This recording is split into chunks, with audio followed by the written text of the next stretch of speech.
네, 안녕하십니까. 네, 소개받은 이민아입니다. 최근에는요, 페르소나라는 키워드를 사용하시는 분들이 정말 늘어난 것 같아요. 남들한테 자기를 소개를 할 때 어떻게 소개되었으면 좋겠는지 다른 분들이 이 자리가 끝나고 나서 그 사람을 기억해 줬으면 좋겠다라는 모습이 어떤 모습일지 페르소나를 통해서 이제 소개를 하는 게 최근 트렌드인 것 같습니다.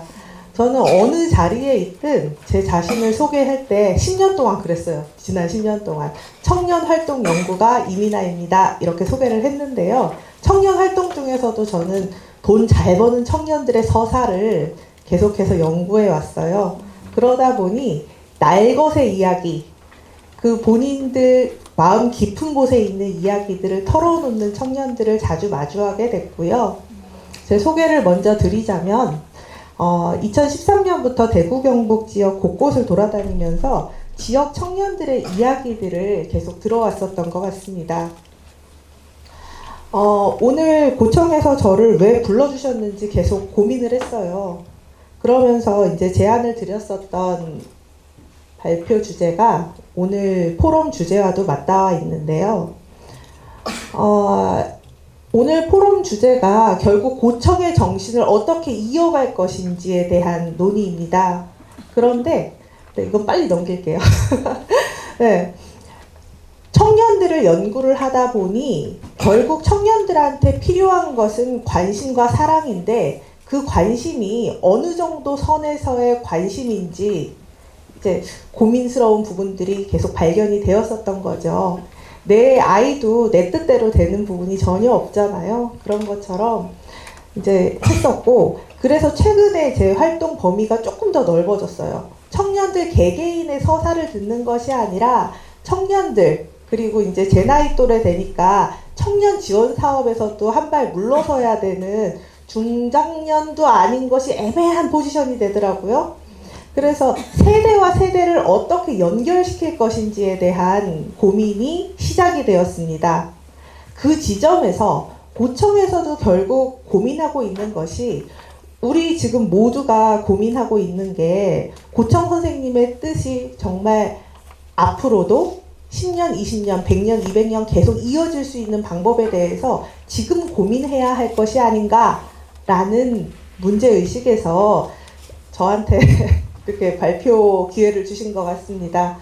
그래서 오늘은요, 제가 최근에 지역을 돌아다니면서 100명 이상 인터뷰한 자료들을 전부 집대성해서 결론적으로 이런 방향으로 가야 하지 않을까요? 라고 제안드리는 선에서 오늘 30분을 좀 알차게 꾸며보도록 하겠습니다. 1년 전이었었던 것 같아요. 혹시 대구 동구의 옥골마을이라고 아십니까? 네, 거기는요 경주 최씨 집안의 마을이더라고요. 그 마을에서도 고청에서 고민하고 있는 방향과 비슷한 고민으로 저에게 컨설팅을 요청해 오셨어요. 그 조남이 지금 정확하게 기억이 안 나는데 네, 그 기념사업회 회장님이 이제 요청을 하셨는데 요지는 이거였어요. 본인은 마을 곳곳을 볼 때마다 할아버지와의 추억, 할아버지가 무서워서 피해 다니면서 숨어 있었던 그 스팟, 그리고 어머니와 동네 아주머니들이 담소를 나누던 돌담 밑에 그 장면, 이런 것들이 아직까지도 너무너무 생생한데 이 귀하고 생생함을 나의 자식들, 지금 이제 제 나이 또래인 것 같았어요. 40대가 된 청년들, 그네들한테는 이런 추억이 옥골마을에 스며있지 않다라는 거예요.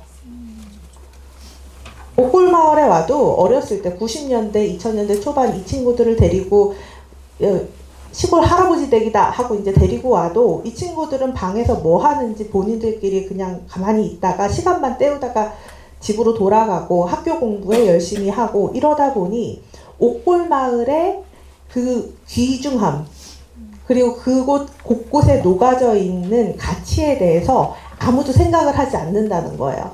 이네들이 그러니까 그 자식들, 지금 초등학교에 다니는 아이들, 그런 아이들은 더더욱 더 옥골마을에 관심을 갖지 않는다는 거죠. 그러면은 지금 이 상황에서 어떻게 해야 합니까? 라고 질문을 주셨어요. 지금 고청이 가지고 있는 고민도 그거 아닐까요? 고청 선생님의 정신, 지금 40대, 30대 친구들이 브릿지 역할을 하고, 그리고 지금 10대 청소년들도 고청 선생님 하면은 경주에 정말 아이들을 사랑했었던 진짜 어르신, 그분처럼 그분의 발자취를 닮은 삶을 살고 싶습니다 라고 말할 수 있는 사람들이 늘어나기를 원하는 게 오늘 이 자리의 궁극적인 목표라고 생각을 합니다. 또 제 소개예요. 네. 네. 10년 전에 박사학위를 받고 나서 제가 했었던 첫 번째 작업이 지역에 청년이 없다라는 문제의식이었어요. 청년이 없는데 우리끼리 계속 머리를 맞대면 어떠한 해결책이 나올까? 안 나온다라는 거죠. 그러면 청년들을 지역으로 데려오자. 그런데 질은 양에서 비롯된다. 일단 물량으로 청년들한테 무조건 오게끔 판을 깔아보자 해서 추진했었던 사업이 도시청년 시골 파견제라는 사업이었었고요. 그 사업을 기획을 하면서 저도 청년들과의 접점이 정말 많아졌습니다. 그래서 그 프로젝트를 진행을 하면서 사회적 기업가도 양성을 하고 어떤 프로젝트도 양성을 하고 하다 보니 대구 경북 지역에 취청업을 시킨 청년들이 500명이 넘어가게 됐어요. 그리고 직접적으로 연락을 하고 지내는 친구들도 수많은 청년들이 되게 됐죠. 그래서 그네들의 이야기를 진짜 생생하게 좀 들으면서 정책으로 풀어낼 수 있는 방법을 고민했었던 것 같아요. 그런데 왜 그런 오지랖을 부리면서 며느리로서도 똑바로 못하고 아기의 엄마로서도 똑바로 못하면서 그렇게 청년들의 이야기를 들으면서 그렇게 일에만 빠져 지냈을까?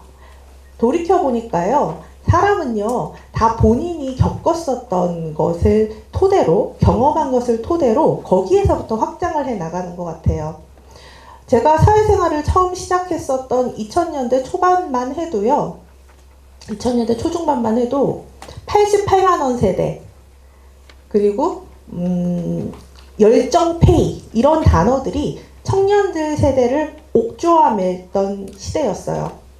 그래서 저는 당시에 당연히 그래야 되는지 알고 회사에서 죽어! 그럼 죽는 신용이라도 해야 하는지 알고 열심히 일을 했었는데요.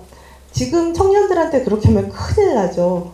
그런데 가만히 보니까 지역사회가 지금 이제 우리가 답답하고 우리가 지금 급하고 이러니까 청년들한테 역으로 열정페이를 요구하는 장면들이 보여지기 시작을 하는 거예요.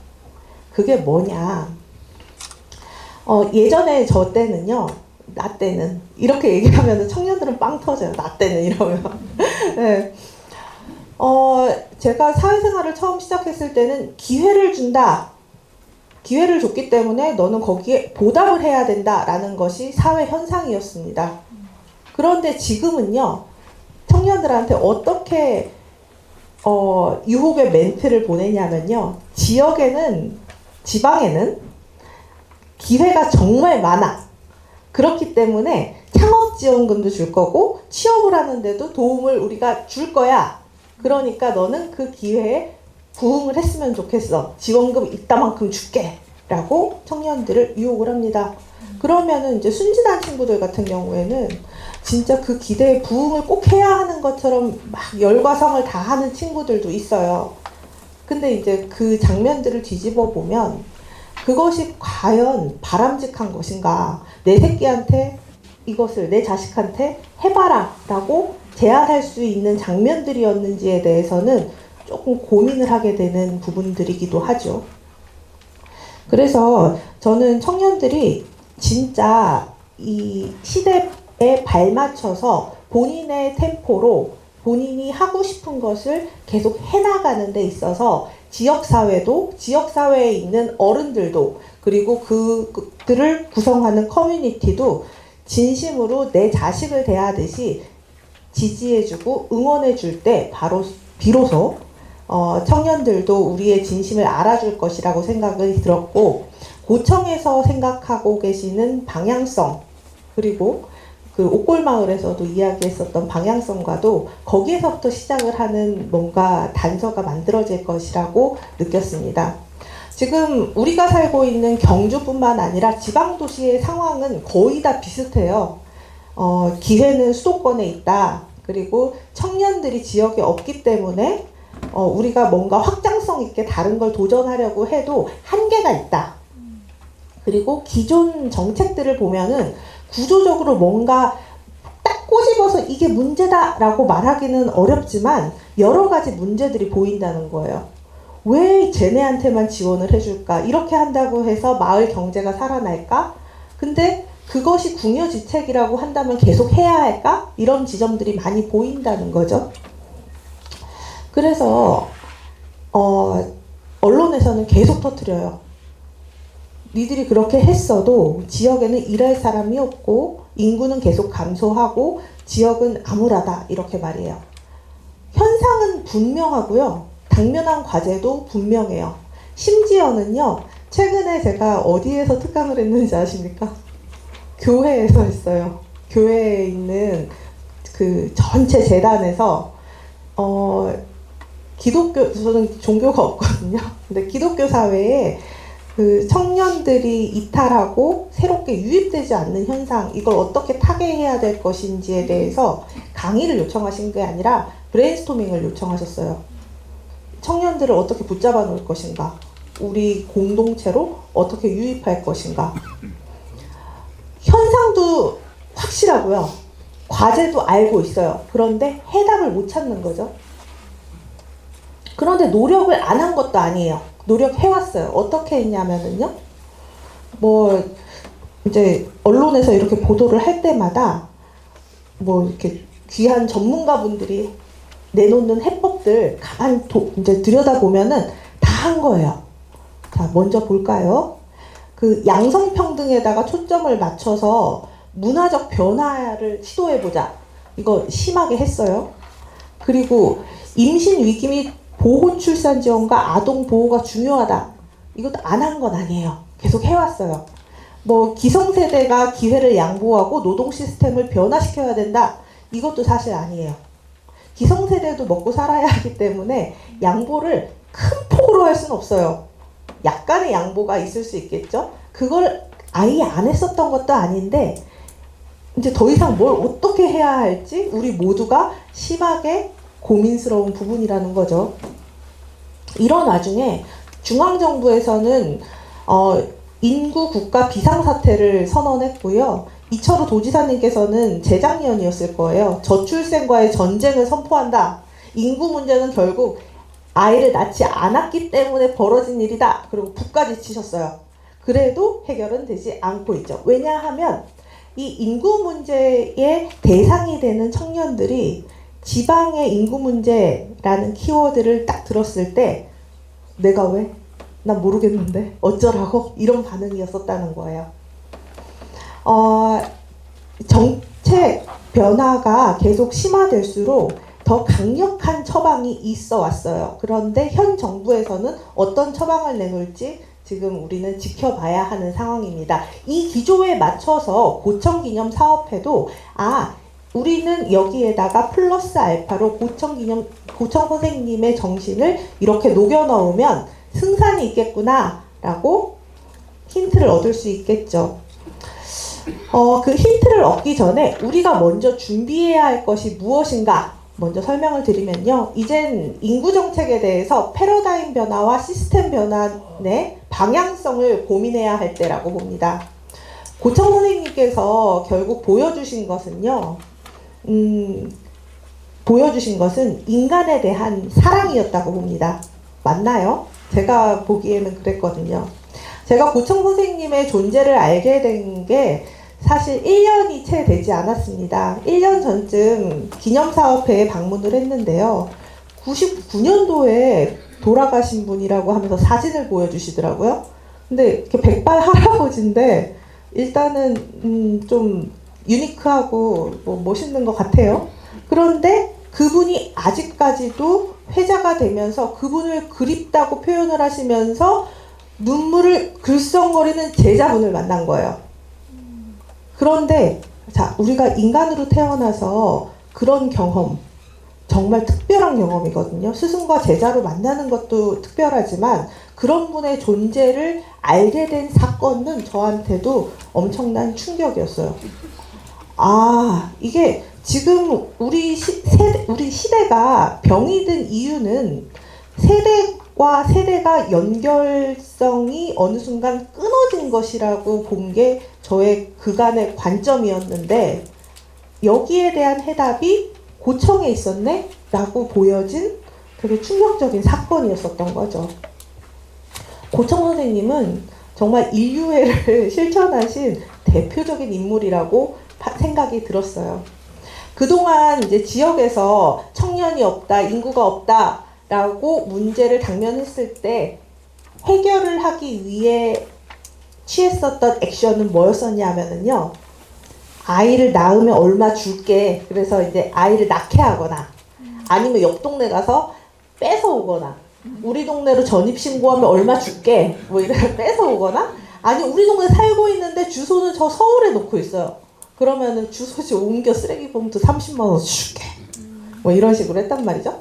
그리고 지역에 계시는 분들을 소중히 여기는 것 같은 정치적 액션과 함께 사랑합니다, 떠나지 마세요 라고 구애도 했었어요.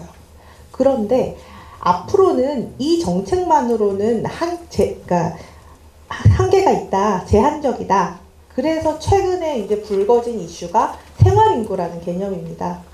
지역에 살고 있거나 뭐 살지 않거나 관계없이 지역에 체류하는 시간, 머무는 시간이 일정 부분 인정이 된다라고 한다면 그 지역에 대해서는 보통교부세 산정 방식을 하는 데 있어서 인센티브를 주겠다는 게 중앙정부의 방침인 거죠. 그게 이제 생활인구 개념인데요. 여기에서도 우리는 힌트를 얻을 수 있습니다. 고청 선생님의 뜻을 알림과 동시에 고청 선생님을 너무 만나고 싶어서 지역에 자주 찾아오게 하고 더 오래 머물게 할 수 있는 사건, 이벤트를 끊임없이 생산해내자는 것이죠. 어떻게 하냐? 바로 이거예요. 고청 선생님이 실천하셨었던 방법. 우리 옛날에 옛날 아니죠. 저 어렸을 때니까. 평상시에도 이렇게 느껴지는 사회 현상이에요. 예쁜 친구들 옆에 보면 예쁜 친구들만 있고요. 운동 잘하는 친구들 옆에는 운동 잘하는 친구들만 있고, 뭔가 노래를 잘하고 예능에 특출난 친구들 옆에는 그런 친구들이 모여들기 마련이에요. 윤경열 선생님 옆에 있으면 뭔가 재미있는 이벤트가 생긴다라는 기대감과 그분의 올바른 정신이 사람들을 감동을 시켰기 때문에 저는 그 당대에도 주변에 사람들이 많이 있었고, 북에서 오셨다 하더라도 그런 것과 관계없이 지역에서 사람들이 많이 따랐고, 그리고 시대가 많이 바뀌었는데도 불구하고 그분을 그리는 마음이 계속 이어지고 있는 것은 결국 근자의 원자래라는 정신에서 비롯된 것이 아닌가라고 생각이 듭니다.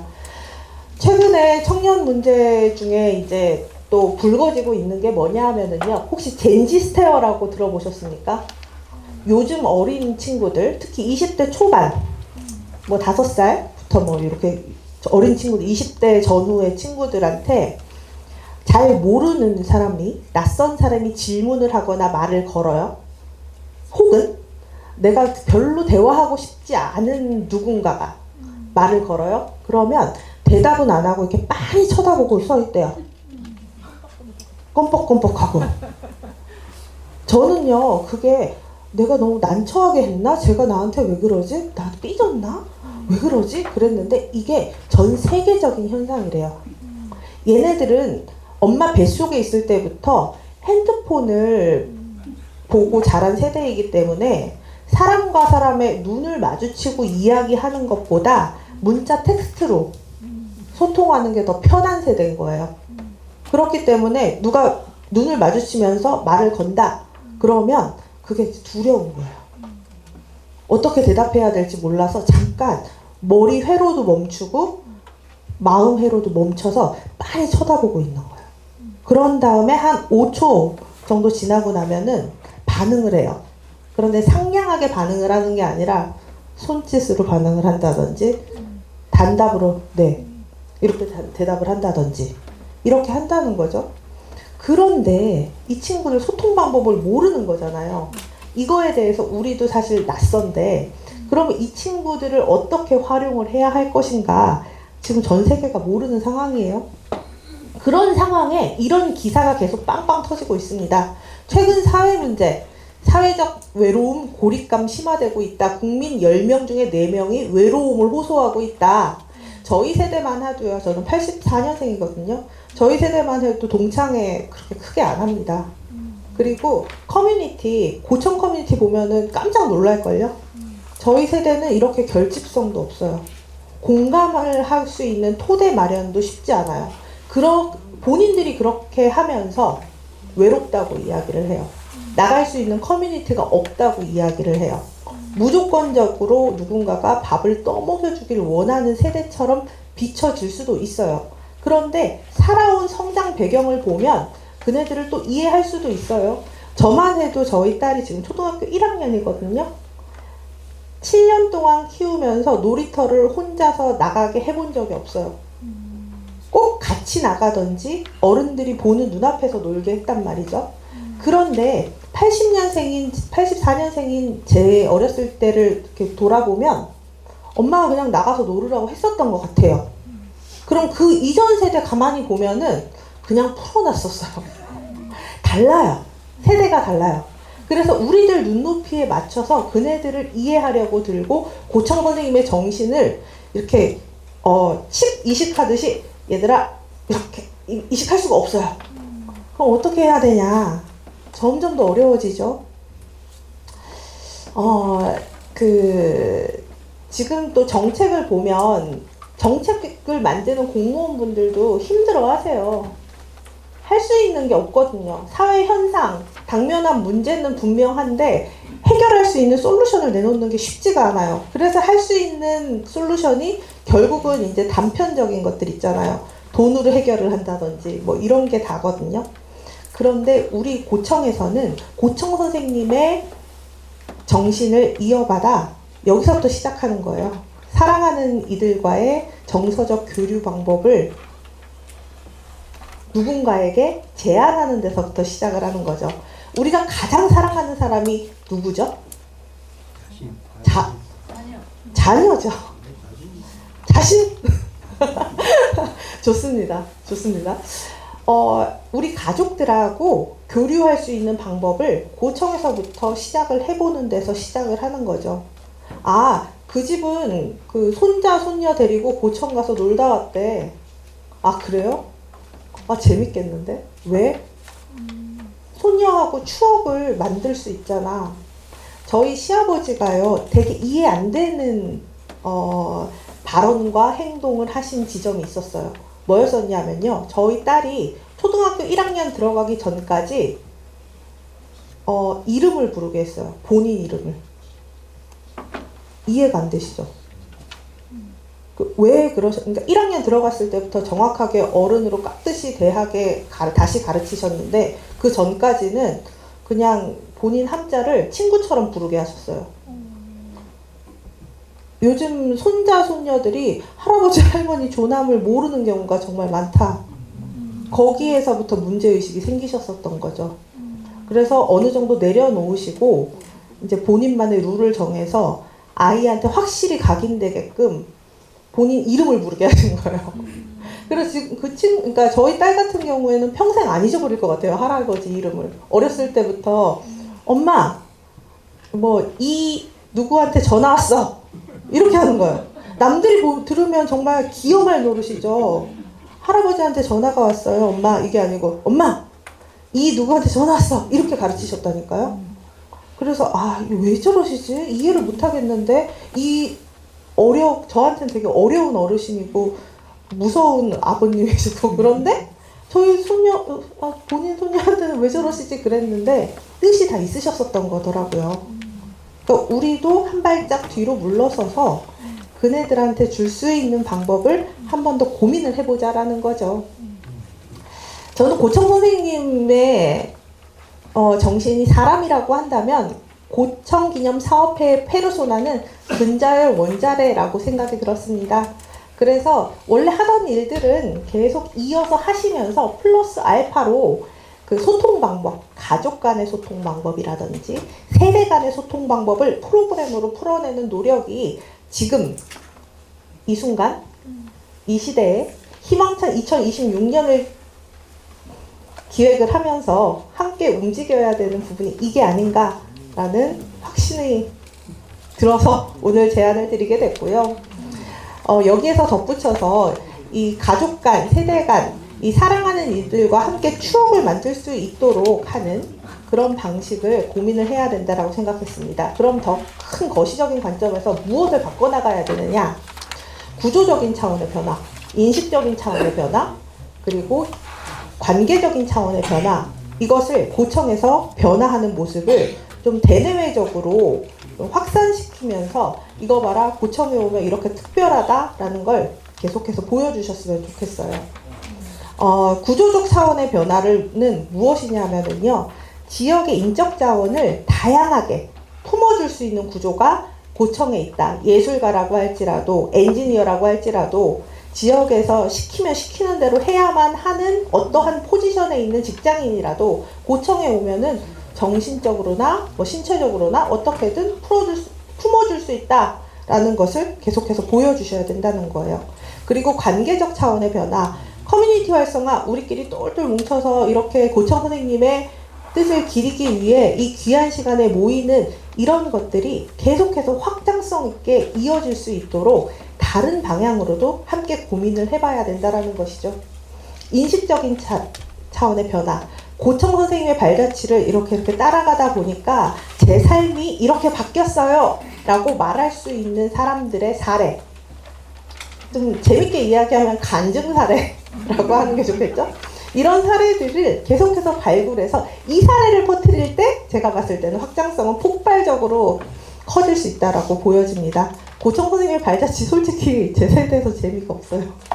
그래서 그 스토리는 그 스토리대로 가면서 이런 사례들을 좀 발굴을 하면 재미있어지지 않을까라고 들었습니다. 고청 선생님의 그 기념을 하기 위한 구체적인 솔루션, 이따가 다른 자리에서도 토론을 계속 이어갔으면 좋겠다라고 생각이 들어서 간략하게 소개를 드리면, 첫 번째 사업 근자열 프로젝트, 고청 선생님의 연구, 그리고 지금 경주에 사는 사람들의 기록, 이거는 앞서 발췌해 주신 선생님께서 말씀해 주신 내용과 거의 대동소이합니다. 이런 프로젝트. 그리고 세대교류 프로젝트, 할머니 할아버지들의 경주, 손주들의 경주, 네, 이런 사례들.